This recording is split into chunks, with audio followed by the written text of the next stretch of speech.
আল্লাহর নবী বলেন, যেদিন থেকে আল্লাহ সাত আসমান সাত জমিন বানিয়েছেন, সেদিন থেকে আল্লাহ মক্কাকে হারাম বানিয়েছেন।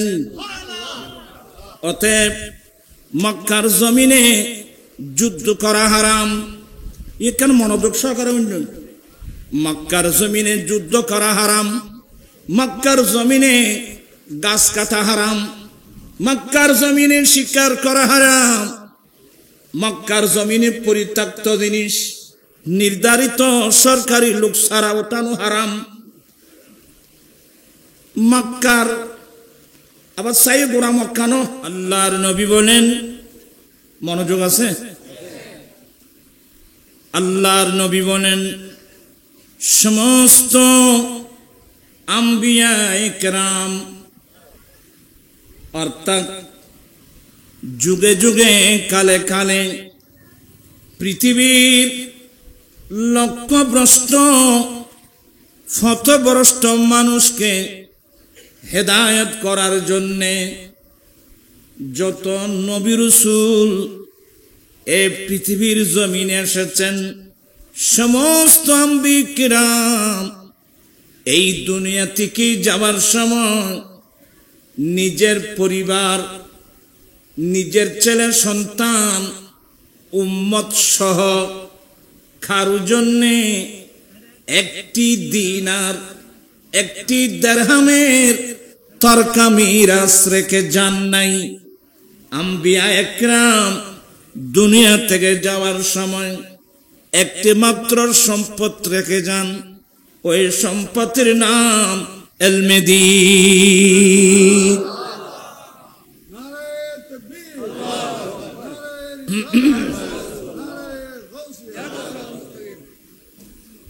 সমস্ত আম্বিয়া এই দুনিয়া থেকে যাওয়ার সময়, এমনকি নবিকুল সম্রাট সৈয়দুল মুরসালিন খাতামুন নবীন শফিউল মুযনিবিন জগৎ গুরু মুহাম্মদুর রাসূলুল্লাহ সাল্লাল্লাহু আলাইহি ওয়াসাল্লাম দয়াল নবী এই দুনিয়া থেকে যাওয়ার সময় নিজের পরিবারের জন্য কারো জন্য একটি দিনার একটি দিরহামের তরকা মিরাস রেখে যান নাই। আম্বিয়া একরাম দুনিয়া থেকে যাওয়ার সময় একটি সম্পদ রেখে গেছেন, ওই সম্পদের নাম ইলমে দ্বীন। অতএব আমার বক্তব্য যারা যেখান থেকে শুনছেন, আসলে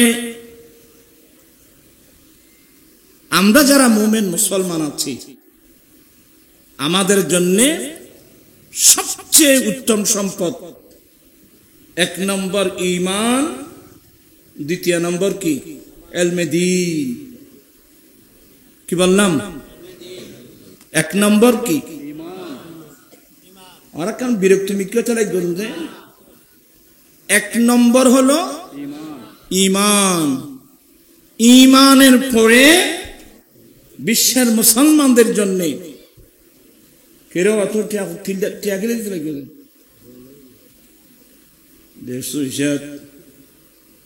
আচ্ছা আলহামদুলিল্লাহ কত বুজুর্গ খেদমত করছে, হচ্ছে দাদা জান কাবলা খেদমত করছি, হুজুর খেদমত করছি। পাকিস্তান গিয়ে মজহারে আলা হজরত গজ্জালে জমা আল্লামা শাহ সুফি আহমদ সাঈদ কাজমি রহমতুল্লাহ আলাই, যিনি হজরতে মুসা কাজম রাদিয়াল্লাহু তাআলার বংশধর, আহলে বাইত রাসূল, রাসূল পাকের খাস বংশধর, অনেক বছর ওনার খেদমত করেছেন এই বুজুর্গ মানুষ। আবার তো শেষ করে আয়ের অদা আবার একটু কোন মিকে যাইতো না যায়। যাই হোক, কথার নাম লতা, একটু বেড়ে যায়, আমি ইয়ে করব না। এক নম্বর কি বললাম? এক নম্বর হলো ঈমান। ঈমান আছে, ঈমান থাকলে আখিরাতের মধ্যে মুক্তি নিশ্চিত, জান্নাতে যাওয়া নিশ্চিত। যদি ঈমানের উপর থাকেন, ঈমান নিয়ে যেতে পারি, তাহলে জান্নাতে যাওয়া কি কথা বলছেন না কেন? জান্নাতে যাওয়া নিশ্চিত, সম্ভব নয় জান্নাতে যাওয়া নিশ্চিত। কথা বুঝতে পারছেন? আমাদের মূল সম্পদের নাম কি? ঈমান। ওরা ফরাইম না ফরাই পছন্দ করতো, পরিবেশ লাইব, আগ্রহ লাইব। এই জন্যে কিয়ামতের পূর্বে মানুষ Bangladesh, Pakistan, India, Japan, German, চীন, এক কথায় পৃথিবীর প্রত্যন্ত অঞ্চল থেকে যারা সত্যিকার ঈমানদার, ওরা ঘর বাড়ি জায়গা সম্পদ সবগুলো ফেলে ওরা দৌড়ে দৌড়ে চলে যাবে মদিনাতুল মুনাওয়ারার দিকে।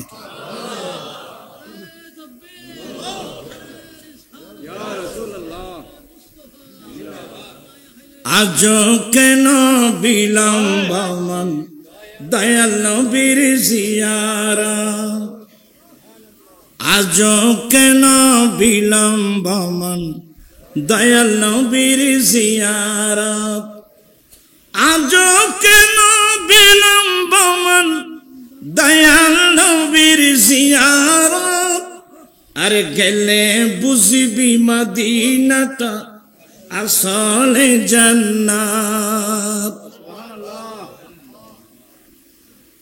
এটা আরেক দিকে কিরব কে এখন পড়েন, ওরা তো আলসিয়ে খাইতে না। কালা রাসূলুল্লাহি সাল্লাল্লাহু আলাইহি ওয়াসাল্লাম, ইন্নাল ঈমানা লা ইয়ারিজু ইলাল মাদিনা কামা তারিজুল হাইয়াতু ইলা জোহরিহা।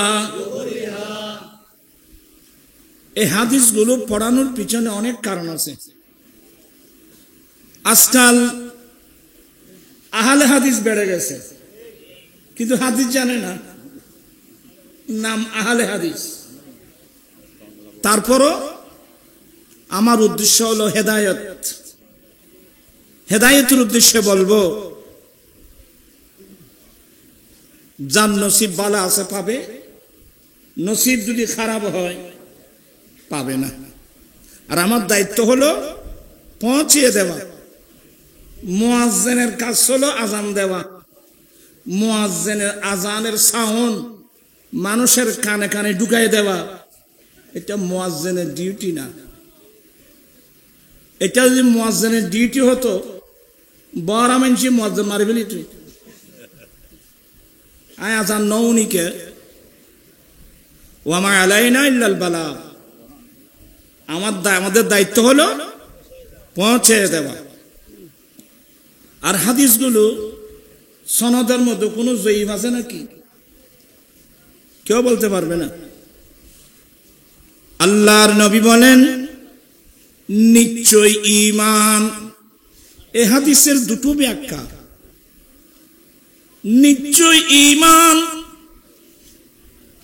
অপর ব্যাখ্যা হলো ঈমান মানে আহলে ঈমান, অর্থাৎ মুমিন।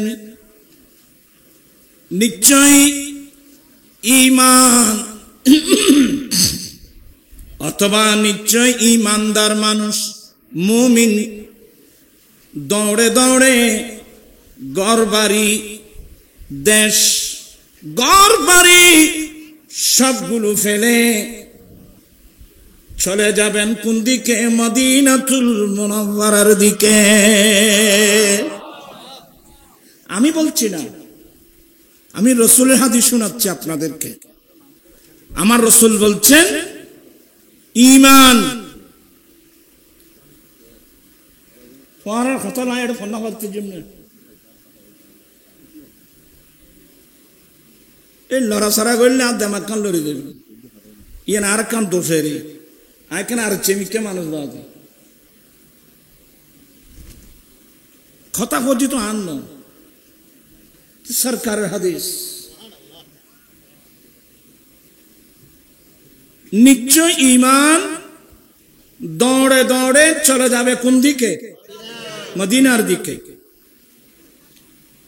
ওই যে তারা ঐক্য যায় রই, ওই যে তারা ঐক্য যায় বসিদ আর্মি কেন সাহায্য ঐক্য বাইফু খাইছো, তোর কোনো দাবাই নেই।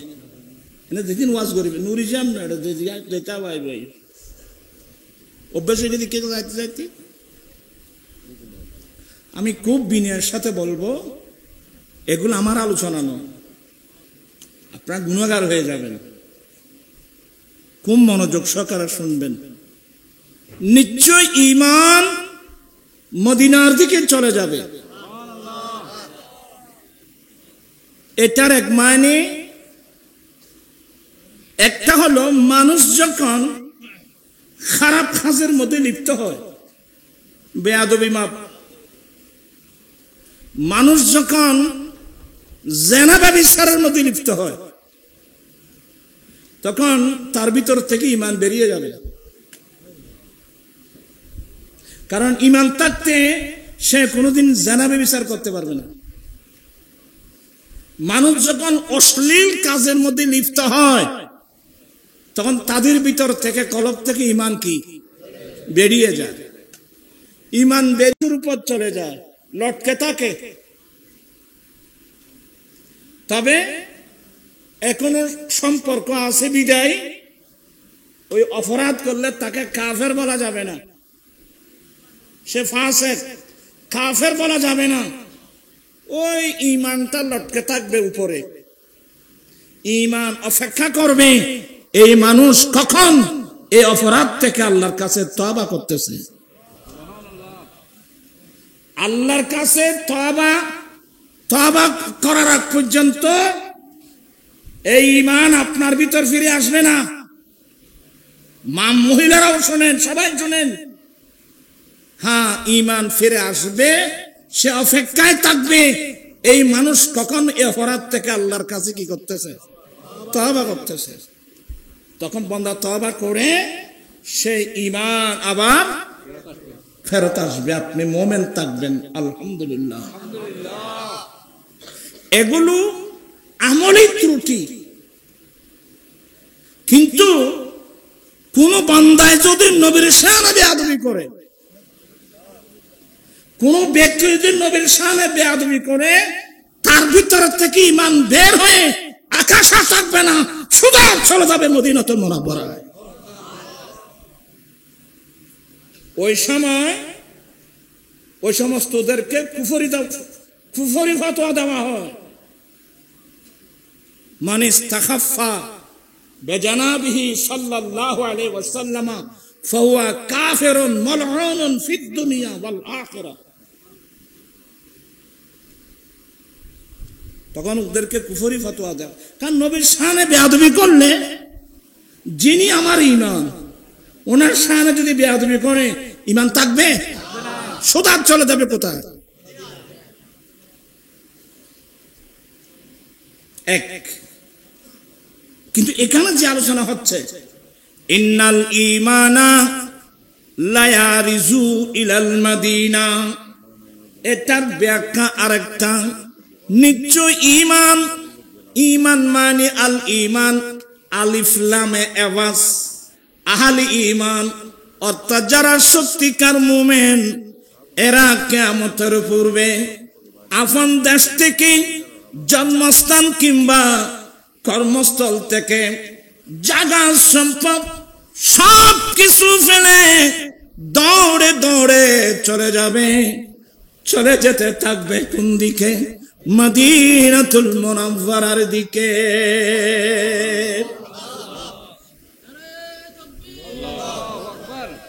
আমার দয়াল নবী বলেন, নিশ্চয় মুমিন মদিনার দিকে চলে মদিনার দিকে দৌড়ে দৌড়ে চলে যাবে, যেমনি ভাবে বিষাক্ত সর্প গর্তের দিকে দৌড়ে।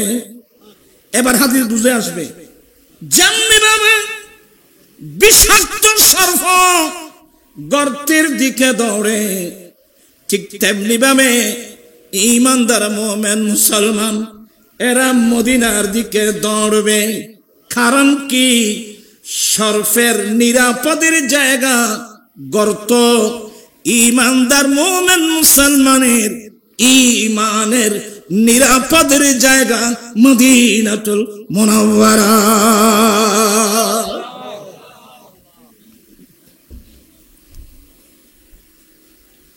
अजब रंग पर है बहारे मदीना, अजब रंग पर है बहारे मदीना, के सब जन्नती है निसारे। अजब रंग पर बहारे मदीना, के सब जन्नती है नसारे मदीना, अजब रंग पर है बहारे मदीना। मेरी खाक या रब न बर्बाद जाए, पसे मर्ग कर दे गुबारे मदीना। পড়তে লাগবে না? আরো 170। এখন তো বয়স বেশি, ওরা তো জুটতে লাগবে না, পড়তে লাগবে। আজব রঙ্গ পর হ্যাঁ বাহারে মদীনা, কে সব জন্নতি হ্যাঁ रहे उनके जलवे, बसे उनके जलवे, मेरा दिल बने या दरगाहे दिव्य को तुम बैंक को जमा कर दो। अजब रंग पर है बहारे के सब जन्नती है निसारे मदीना, बना आसमान मंजिले इब्न मरियम, बना आसमान मंजिले इब्न मरियम, गिए लामकाता जगारे मदीना, अजब रंग पर है बहारे मदीना, अजब रंग पर है बहारे मदीना। थोड़ा क्या खिले दो तेरे। আমি আমার বক্তব্য আপনারা একটু কষ্ট হলেও ইনশাল্লাহ শুনবেন, সবাই বলতে তোরা টিয়াদর দাঁড়ে। আচ্ছা যাই হোক, এগুলো আমি কি বুঝতে হবে যে আমি দয়াল নবীর হাদিস বুঝাচ্ছি। নিশ্চয় ঈমান মানে মুমিন, ঈমান ওয়ালা মানুষ দৌড়ে দৌড়ে চলে যাবে কোন দিকে? মদিনার দিকে। কেন? শুধুমাত্র ঈমান রক্ষা করার জন্য। আমি আপনাদেরকে বুঝাচ্ছি, আমাদের সবকিছুর মূল সম্পদ হলো কি? ঈমান। ঈমান থাকলে আমি নেজাত পাবো, ঈমান না থাকলে তো আমি নেজাত পাবো না। তাই ঈমান নামক অমূল্য সম্পদটা রক্ষা করার জন্য ঘর বাড়ি জায়গা জমিন দেশ সব ত্যাগ করে মদিনায় চলে যাবে শুধুমাত্র অমূল্য সম্পদ ঈমানটা রক্ষা করার জন্য।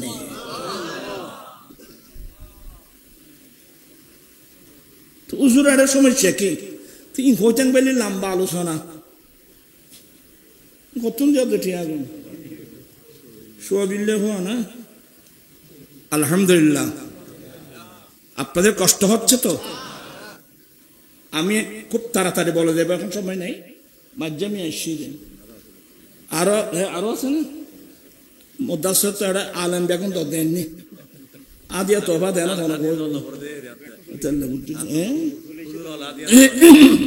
কিলা দিয়ে দেন আমেরিকার ডলার দিব জানো পড়বে কই বাংলা ভাড়াই না ডলার আসলে ন ভাড়া সাহায্য লিখি বাংলা ভাড়াই না রে। আল্লাহুম্মা সাইয়্যিদিনা নাবিয়িনা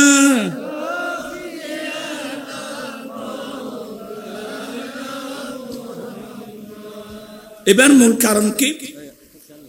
আল্লাহর নবী অষ্টম হিজরিতে মক্কা বিজয়ের দিন আল্লাহর নবী আল্লাহর দুরখানায় কাবার সামনে আমার নবী দাঁড়িয়ে খুতবা দিয়েছিলেন। ইন্নাল্লাহা হাররামা মাক্কাতা ইয়াওমা খালাকাস সামাওয়াতি ওয়াল আরদ। আল্লাহর নবী বলেন রব্বুল আলামিন সাত আসমান সাত জমিন যেদিন বানিয়েছেন সেদিন থেকে আল্লাহ মক্কাকে হারাম বানিয়েছেন।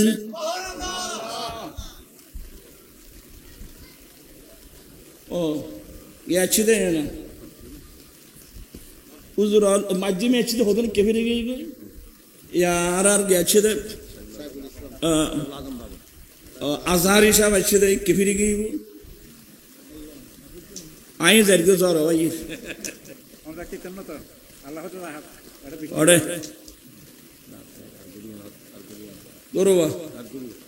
তিন ওয়াজ লাগবে না। আচ্ছা কথা বুঝে তার আল্লাহর নবী বলেন যেদিন থেকে আল্লাহ সাত আসমান সাত জমিন বানিয়েছেন সেদিন থেকে আল্লাহ মক্কাকে হারাম বানিয়েছেন। অতএব মক্কার জমিনে যুদ্ধ করা হারাম। এখানে মনোযোগ সহকারে শুনুন।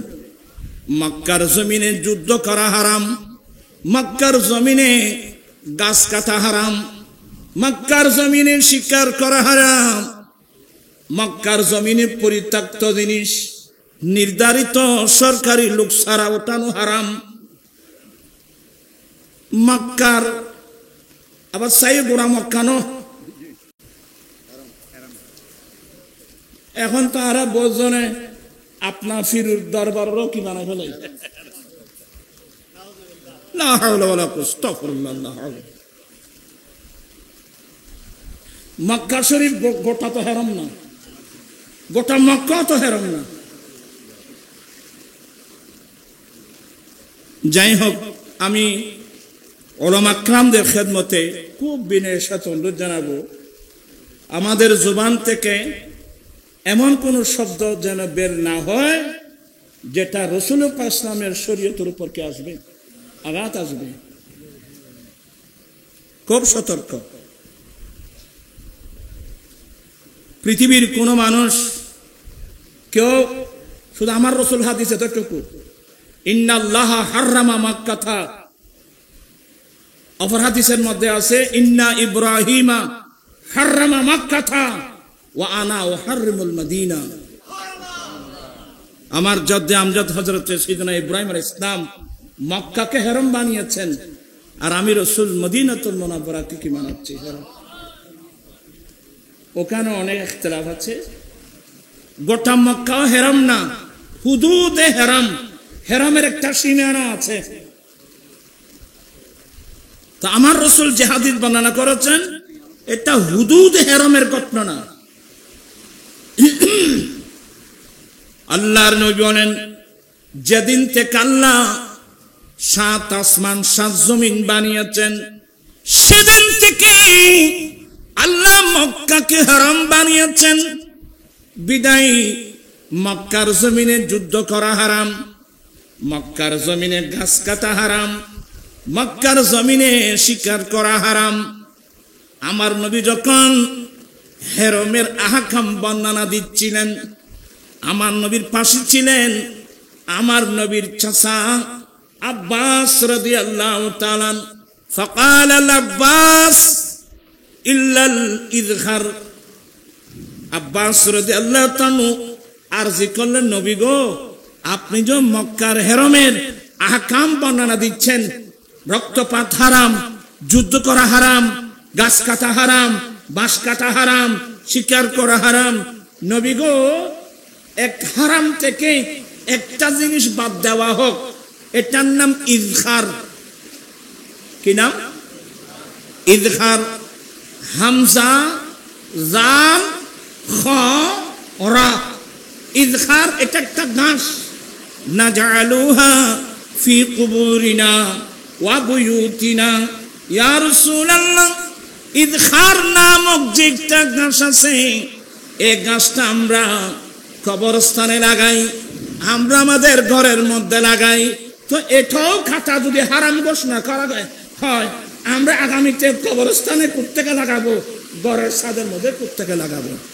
আমার রাসূল বলেন, ইল্লাল ইযহার। হ্যাঁ হ্যাঁ, ইযহার নামক ঘাস কাটতে পারবা। সুবহানাল্লাহ। এত বৃষ্টি আছে তখন থোড়া মোড়ানো। হ্যাঁ, আল্লাহুম্মা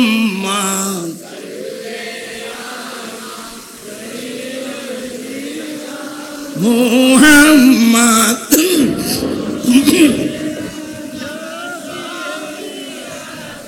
মৌলা বন জঙ্গলা বাক হরিণে চিনিল দয়াল নবীকে।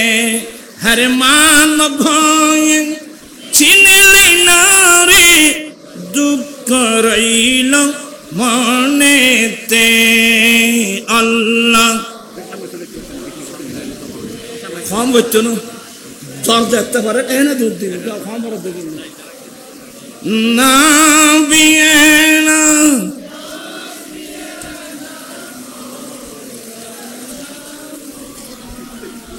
যাই হোক, ও এতদিন জ্বর লাগবে, এখন শান্তি দেন না। ইন আল্লাহর রহমত না জ্বরে কি আল্লাহর কাছে হবে, আল্লাহ এই বৃষ্টির মধ্যে যদি আমার কল্যাণ মঙ্গল থাকে, এই কল্যাণ মঙ্গল আমি চাই। আল্লাহ এই বৃষ্টির মধ্যে যদি আমার কোনো অমঙ্গল থাকে, ওই অমঙ্গল থেকে আমার তোমার কাছে ফানা চাই। আদি যুগ্ম করতে তোরা বেগুন বেসন চাইবে, তোরা তো এখন ওই শেয়ার তো নেড়ন ইয়া বেগুন তাই শেয়ার টার হয়ে দেখে চলে যাচ্ছি। বেগুন আরো সামনেও না, ঠান্ডা করতে যা। আয় আসলে কথা আর না বাড়াই, যেহেতু আমি তো গড়ের ছেলে হিসেবে আমি তো এখানে ইয়ে হয়েছি। হুজুরের শাহজাদ আসছেন, আমার ভাই আজহারী সাহেব আছেন। আপনারা ওদের মূল্যবান বক্তব্য শোনার দরকার আছে। আর এমন কিছু আলোচনা আছে যেগুলো মাঠে বলা ঠিক না। ইখতিলাফুল উলামায়ে রাহমাতুল, আলেমদের ইখতিলাফ, এটা একটা কি? আল্লাহর রহমত। আলেম উলামাদের ইখতিলাফ, এটা আল্লাহর কি? এটা আল্লাহর একটা রহমত। একটা হলো আকীদাগত ইখতিলাফ, উসুলাতের মধ্যে ইখতিলাফ, এটার মধ্যে কোনো ইয়া নাই। ফুরুয়াতের মধ্যে যে ইখতিলাফ আছে, এগুলো এটা আল্লাহর কি? মানুষই নামাতে হওয়াতে, এগুলো কি আল্লাহর কি? রহমত। আমি আসলে অনেক সমস্যার মধ্যে আছি, বিপদের মধ্যে আছি। আমি অনুরোধ জানাবো, এমন কিছু মাসলা আছে যেগুলোর মধ্যে কি আছে, ইখতিলাফ আছে। যেমন এটা কোন মাস, মানুষ শুনে বাংলা মাথাতে, এটা কোন মাস? শাওয়াল মাস। শাওয়াল মাসের মধ্যে আমরা অনেকেই 6 রোজা রেখেছি। কথা ইন্না মাথাকা, আমরা অনেকে কি রেখেছি, কিন্তু ইমাম আজম আবু হানিফা রাহমাতুল্লাহ এটাকে মাকরুহ বলছেন, ইমাম মালিক রাহমাতুল্লাহ এটাকে মাকরুহ বলছেন। কিন্তু হাদিসে পাকের মধ্যে পাওয়া যাবার কারণে ইমাম আবু ইউসুফ হুজুরের ছাত্র ইমাম আবু ইউসুফ রাহমাতুল্লাহ সহ হাদিসে পাকের আলোকে এটাকে রাখা, এটা সিয়াসি, যেহেতু এটা সরোজা, এটা হাদিসে পাকের দ্বারা কি আছে, এর জন্য আমরা এটার উপর কি করি। কারণ অনেক সময় ইমাম আজম আবু হানিফা রাহমাতুল্লাহ উস্তাদ অনেক সময় অনেক মাসলার মধ্যে সাহেব আইনের উপর ফতোয়া কোন ইখতিলাফ থাকবে, কিন্তু ফতোয়া কিসের উপর এটা আমাদেরকে জানতে হবে। এভাবে ইখতিলাফ মাসলা আছে না নাই? শুধু এগুলো না, আমি হাজার হাজার মাসলা, একটা দুটা না, হাজার হাজার মাসলা, আপনারা এগুলো পারা থাকা জানি বিড়ি বিড়ি করা দিন বুঝো না, ওয়াসিম বুঝো না। যেমন এভাবে আরো অনেক, আমি বললাম আপনাদের মধ্যে একটা সৃষ্টি হয়ে যাবে। আমরা তো ফট করে মাইক একটা পাইলে বস আমরা কথা বলে ফেলি। আমি আহলে সুন্নাত ওয়াল জামাতের মতাদর্শী ওলামা ইকরামদের খেদমতে আমি অনুরোধ থাকবে, ঠস করে কোনো একটা মামুল বলা হয়, এটা ভুল হোক শুদ্ধ হোক, এটার উপর যদি আমল থাকে, মামুল থাকে, এটা সংশোধন করার সিস্টেম আছে। আপনি এটা করতে গেলে প্রথম খানায়ে কাবা ধরতে হবে। আপনি যদি এটা সংশোধন করতে যান, প্রথম ধরতে হবে কি, খানায়ে কাবা। খানায়ে কাবা তো তার আসল বেনাই ইব্রাহিমের উপর নাই। খানায়ে কাবা মোতায়েব ভাই আর খানা কিছু বলতেন দাও না। খানায়ে কাবা ইব্রাহিম আলাইহিস সালামের ভিত্তির উপর নাই। ইব্রাহিম আলাইহিস সালামের যুগে খানায়ে কাবার উপরের দিকে ছিল 9 হাত, লম্বার মধ্যে ছিল 30 হাত, পাথরের মধ্যে আরজের মধ্যে ছিল 22 হাত। এখন আছে বেনাই ইব্রাহিমের উপর খানায়ে কাবার দরওয়াজা দুইটা, একটা পশ্চিম দিকে আর একটা পূর্ব দিকে। এখন আছে, তাও দরজা কি উপরে থাকে না নিচে থাকে? আপনার কথা বুঝতে পারছেন? আমি এখানে কাবার ইতিহাস বলতে গেলে বর্তমান কিন্তু খানায়ে কাবা হাজ্জাজ বিন ইউসুফের ব্যানার উপর আছে। হাতিমে কাবা খানায়ে কাবার উত্তর পাশে মিজাবের রহমতের নিচে যে জায়গা আছে, এই জায়গাটা খানায়ে কাবার বাইরের জায়গা নয়, এটা খানায়ে কাবার ভিতরের জায়গা। আপনি বুখারী শরীফ পড়লে দেখবেন যে না বৃষ্টির আওয়াজই না শেষ করবি তোরা আওয়াজ বুঝছো না, মাধ্যমে গরিব করবে না। আর নয়, আমি কি জিনিস, অর্থাৎ মামুল খানায়ে কাবার দরজা কয়টা ছিল? এখন দুইটা আছে নাই। পশ্চিমের দরজা বন্ধ, পূর্বের দরওয়াজা আছে, তাও কোথায়? উপরে। হাতিমে কাবা এটা খানায়ে কাবার অংশ। যেমন বুখারীর রিওয়ায়াত, উম্মুল মুমিনিন মা আয়েশা সিদ্দিকা রাদিয়াল্লাহু তাআলা আল্লাহর কাছে মান্নত করেছিলেন, আল্লাহ তুমি যদি তোমার নবীর হাতে মক্কার বিজয় দাও। আয় আল্লাহ, তুমি যদি তোমার নবীর হাতে মক্কার বিজয় দাও, আল্লাহ আমি আয়েশা মান্নত করছি তোমার ঘরের ভিতর আমি 2 রাকাত নফল নামাজ পড়ব। আমি খানায় কাবার ভিতরে আমি 2 রাকাত নফল নামাজ পড়ব মান্নত করেছেন। আলহামদুলিল্লাহ 8ম হিজরিতে আল্লাহ আমার নবীর হাতে মক্কার বিজয় দিলেন। আমার নবীর ইন্তেকালের কিছুদিন আগে মায়েশা সিদ্দিকার হাত ধরলেন, আয়েশা এদিকে আসো, আয়েশা এদিকে আসো।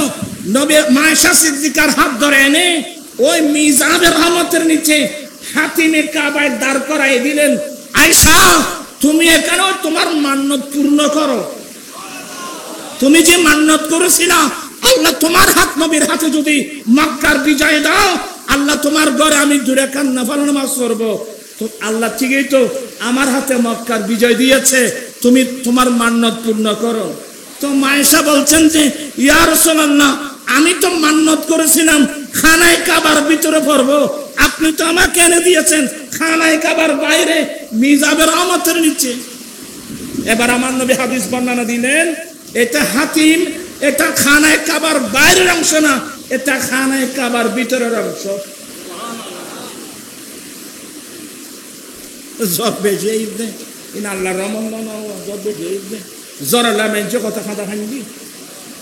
আচ্ছা ইনশাআল্লাহ আমি শুধু কি বুঝাতে চাইব, আমি যেগুলো মামুল হয়ে গেল আমল চলতেছে মশহুর, সেটা ভুল হোক শুদ্ধ হোক, যেটা মামুল আছে মামুলের বিপরীত কথা বলতে গেলে এটা এভাবে ওপেন মাঠে ময়দানে বললে এটার উপর একটা কি সৃষ্টি হবে।